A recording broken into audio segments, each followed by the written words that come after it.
من الدين يوم الغدير حيدر الكرار صار أميري اعوذ باللہ من الشیطان الرجیم بسم اللہ الرحمن الرحیم السلام علیکم السلام علیکم پاکستان. میں ہوں نعیم اور میں آپ کے لیے جس ویڈیو کے ٹاپک کو سلیکٹ کیا ہے وہ ہے عید غدیر. عید غدیر کیا ہے اس کے بارے میں پوری انفارمیشن کوشش کروں گا کہ اوتھینٹک انفارمیشن، اور اس کے ساتھ ساتھ میں کوشش کروں گا کہ تمام مکتبہ فکر کے لوگ اور علماء کرام جو ہیں ان کے بیانات جو ہیں عید غدیر کے حوالے سے وہ بھی میں ساتھ ساتھ آپ لوگوں تک پہنچا سکوں. حضرت علی کے بارے میں اللہ کے نبی نے فرمایا من کنت مولاہ فعلی. کہ نبی علیہ السلام نے اس موقع پہ جب یہ فرمایا نا تو آپ علیہ السلام نے مولا علی کو بلا کے اپنے ساتھ کھڑا کر کے اپنا ہاتھ ان کے ہاتھ کے اوپر رکھ کے یوں صحابہ میں بلند کر کے کہا من کنت مولاہ. تو میری اس ویڈیو کو اینڈ تک ضرور دیکھیے گا اور میرے چینل کو ضرور سبسکرائب کیجیے گا اور اپنا بہت خیال رکھیے گا. کوئی یہ ویڈیو پسند آئے تو اس کو ضرور لائک کیجیے گا. تھینک یو، اپنا بہت خیال رکھیے گا. چلیں اس ویڈیو کو شروع کرتے ہیں. جناب رسول خدا صلی اللہ علیہ وآلہ وسلم کے پاس جب جناب حضرت جبرائیل علیہ السلام تشریف لائے اور آپ کو یہ خبر دی کہ یا رسول اللہ صلی اللہ علیہ وآلہ وسلم، آپ کو جو عالم ارواح میں دکھایا گیا تھا اس کے مطابق آپ کا یہ آخری سال ہے، اس کے بعد آپ اگلے سال اللہ عز و جل سے ملاقات کریں گے. جیسے یہ خبر جناب رسول خدا صلی اللہ علیہ وآلہ وسلم تک پہنچی تو آپ نے اعلان کروایا کہ کوئی بھی مسلمان اس سال اپنے گھر نہ بیٹھے، کیونکہ اس سال میں حج کرنے خود جا رہا ہوں. کہا جاتا ہے کہ اس سال 10 ہجری کا حج سب سے بڑا حج قرار دیا جاتا ہے. جس نے یہ خبر سنی وہ سب اپنے اہل و عیال کے ساتھ خانہ کعبہ کے پاس پہنچنے لگے.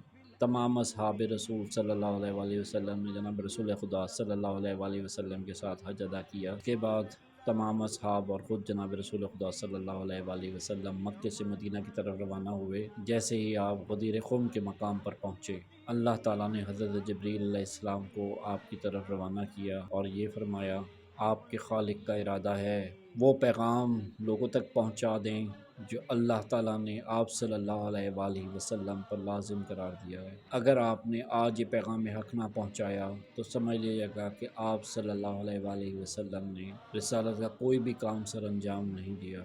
یہ سننے کے بعد جناب رسول خدا صلی اللہ علیہ وآلہ وسلم نے یہ حکم نافذ کیا کہ جو اصحاب آگے چلے گئے ہیں وہ واپس آئیں اور جو اصحاب پیچھے رہ گئے ہیں ان کا انتظار کریں، کیونکہ اللہ تعالیٰ کی مرضی ہے کہ میں یہاں ایک خطبہ دوں. وادی غدیر ایک مرکز تھا، کیونکہ یہاں سے مدینے والے مدینے کی طرف روانہ ہوتے تھے اور دوسرے اصحاب اپنے اپنے گاؤں اور قصبوں کی طرف روانہ ہو جاتے تھے.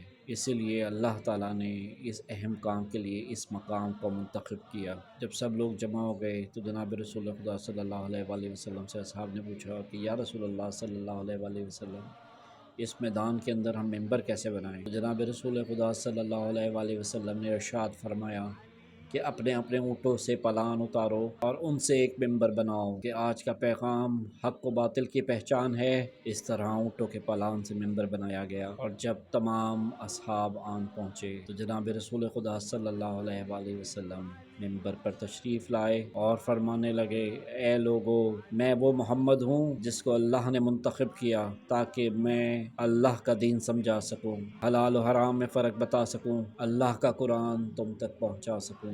لیکن عنقریب میں تمہارے درمیان نہیں ہوں گا، لیکن میرا پیغام رہے گا اور تم لوگ مجھے اپنی نظروں سے نہیں دیکھ پاؤ گے. آپ صلی اللہ علیہ وآلہ وسلم کی یہ بات سن کر اصحاب رونے لگے. اس کے بعد آپ صلی اللہ علیہ وآلہ وسلم نے فرمایا اگر تم چاہتے ہو کہ روز محشر آ کر مجھ سے ملو تو دو چیزوں کو کبھی نہ بھلانا، ایک اللہ کی کتاب اور دوسرے اہل بیت. اگر تم نے قرآن اور اہل بیت کو ساتھ رکھا تو قیامت کے دن حوض کوثر پر مجھ سے ملاقات کرو گے اور میں محمد تمہاری شفاعت کروں گا. اور اس کے بعد آپ صلی اللہ علیہ وآلہ وسلم نے حضرت علی ابن ابی طالب کو ممبر پر بلایا اور تمام اصحاب سے مخاطب ہو کر فرمانے لگے بتاؤ میں کس کس کا مولا ہوں. تمام صحابہ ہاتھ بلند کر کر کہنے لگے یا رسول اللہ صلی اللہ علیہ وآلہ وسلم، آپ ہمارے آقا و مولا ہیں، آپ ہمارے آقا و مولا ہیں، آپ ہمارے آقا و مولا ہیں.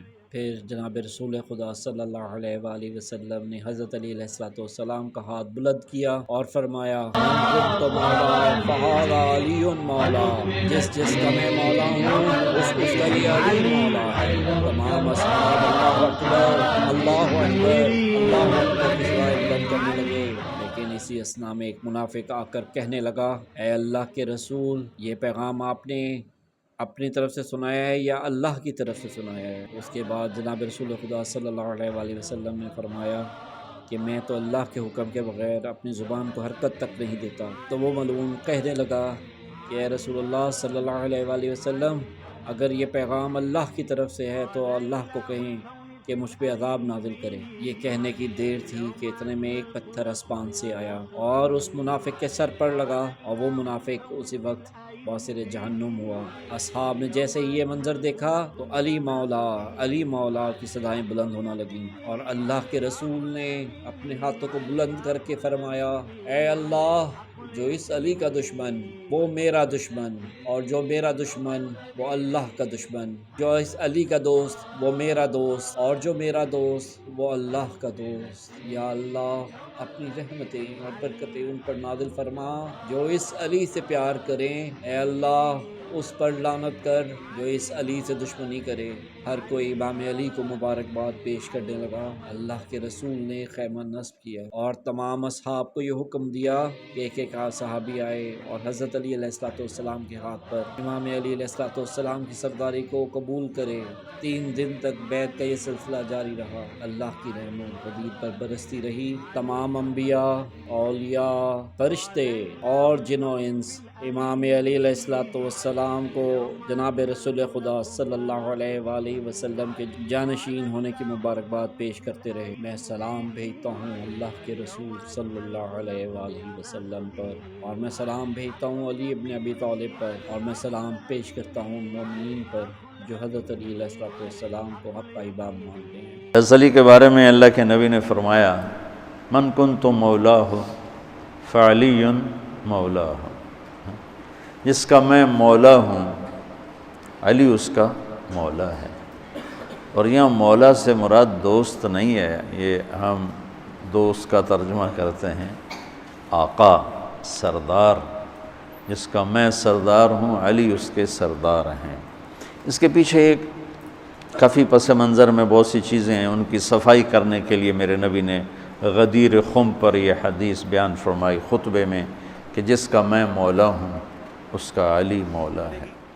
سنن نسائی الکبریٰ کے اندر، المستدرک للحاکم کے اندر، مسند امام احمد میں اور مشکات میں بھی آپ کو تیسری جلد میں ملے گا کہ نبی علیہ السلام نے اس موقع پہ جب یہ فرمایا نا تو آپ علیہ السلام نے مولا علی کو بلا کے اپنے ساتھ کھڑا کر کے اپنا ہاتھ ان کے ہاتھ کے اوپر رکھ کے یوں صحابہ میں بلند کر کے کہا من کنت مولاہ فہذا علی مولا۔ اور اس سے پہلے آپ علیہ السلام نے سورہ احزاب کی آیت نمبر 6 تلاوت کی النبی اولا بالمؤمنین من انفسہم، نبی سرپرست ہیں، حق رکھتے ہیں جانوں سے بھی بڑھ کے امتیوں کے اوپر۔ کیوں؟ امتیوں کا کام ہے کہ نبی کو بچانے کے لیے اپنی جان دے دیں، اتنا حق ہے۔ اپنے ماں باپ اولاد سب سے بڑھ کے عزیز سمجھنا ہے، جو بخاری مسلم میں حدیث ہے، سب سے زیادہ حق رکھتے ہیں۔ یہ آیت آپ نے تلاوت کر کے کہا کہ میرے صحابہ کیا تم میرا حق ولایت یا حق سرپرستی اپنے اوپر تسلیم کرتے ہو؟ سب نے کہا بلا یا رسول۔ تو آپ مجھے بتائیں، آپ تمہید تو یہ بنا رہے ہیں حق ولایت والا۔ غدیر خم کے موقع پر 18 ذی الحج کو اللہ کے محبوب علیہ السلام نے ایک خطبہ ارشاد کیا تھا جس کو خطبہ غدیر کہتے ہیں، اور وہ حضرت سیدنا علی المرتضیٰ رضی اللہ تعالیٰ عنہ کا ہاتھ پکڑ کے اللہ کے محبوب نے فرمایا تھا من کنت مولا ہو فہذا علی مولا، جس کا میں مولا ہوں اس کا علی مولا ہے۔